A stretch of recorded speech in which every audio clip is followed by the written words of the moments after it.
and I was diagnosed with thyroid cancer in '97. That's 14 years ago, and I'm really happy to be free of it at this point. The process of treatment for me was, it started out with a simple test that I had to take with the surgeon, and he told me that, you know, I'm going to be taking a biopsy and I'll let you know when I'm going to do it. And out came this, you know, really long needle, which I was afraid of. And at the time, he says, I'll let you know when it's ready, and at that point he had already taken the biopsy. So it was that painless at that moment. I then went into surgery a few weeks later, and they removed my entire thyroid gland and the surrounding area of it. So the recovery there was, I remember being about a week or two of just feeling really, really weak and sort of out of it. The follow-up treatment, I think I had to take a radioactive iodine treatment, and that was especially interesting to me because I was told it wasn't really a big deal, and I was like, okay, great. And so they came in with a paint can that was made out of lead, and inside that can was a soda can made out of lead, and in there was a little vial of which they put a little straw in. It was kind of like a tester that you get at, you know, at Macy's or something for a you know, for a fragrance. And as soon as I drank that water, it was sort of like just a stale water. Everyone left the room, and that's the last time I saw a human being for 3 days. Did I have a hard time finding out information about cancer and the treatment? Yes, I did, as a matter of fact. It's not easy to find out even today. Thyroid cancer especially is something that is somewhat unexplainable. The general explanation you'll get from anyone that I've ever spoken to is, because the first question would be is, how did I get thyroid cancer? What's the cause of it? Why would I have it? And the only answer I've ever gotten from anyone, whether it's an endocrinologist who's been in the business for 50 plus years or a modern day endocrinologist that I see, is that the only thing they can attribute it to is the exposure to radiation at an early age. And I just question how I was exposed to radiation on the Lower East Side of Manhattan. You know, how much of that radiation, and why, what, where. So I still don't know how and why that it would happen. Since then I've done a lot of research on my own, and I know more about it. But as far as treatment's concerned, at this moment, I think the treatment is to just remove it. You know, remove parts of the thyroid gland, if not all of it, and replace it with levothyroxine, which is the chemical equivalent. Knowing what I know now, how would I have done things differently?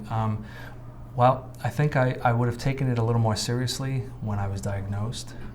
I think I would have had more of a sense of urgency to sort of deal with the issue and or remove the cancer from my body. I think I was just overly confident and didn't really think, because I was so young, didn't think it was a threat to my life. You know, last year when I got tested again, I thought about it. Now that I have a son and a family and all that kind of stuff, I think it's much more, you know, it would have been much more urgent had I known today, let's say. But back then, again, I thought it was just no big deal and it would take care of itself, sort of.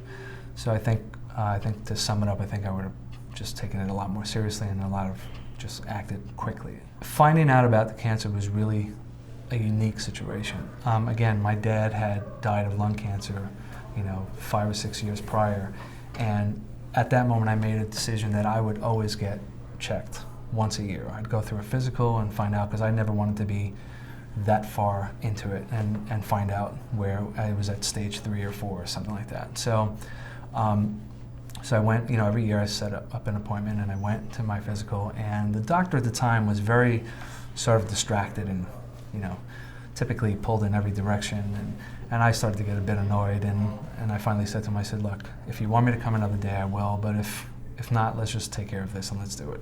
Thinking again that nothing major would happen. The doctor basically came from behind me and put his fingers in my throat and asked me to swallow.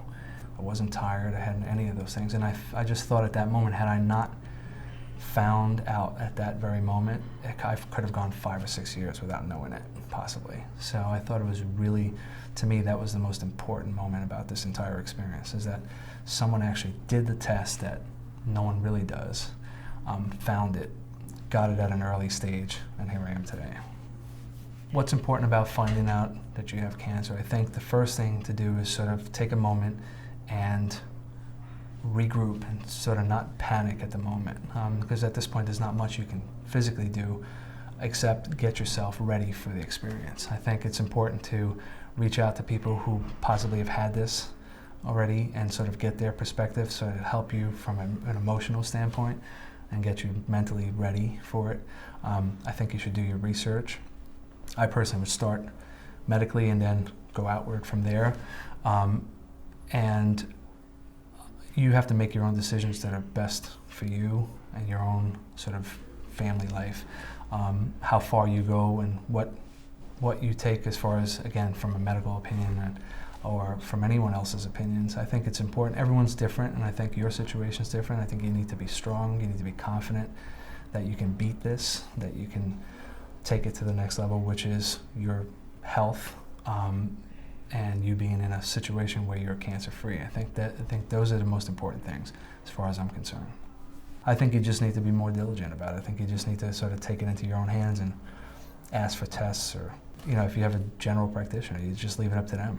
You know, if they find it, they find it. How far along has it gone since they found it? That's my biggest question, you know, so it's tough.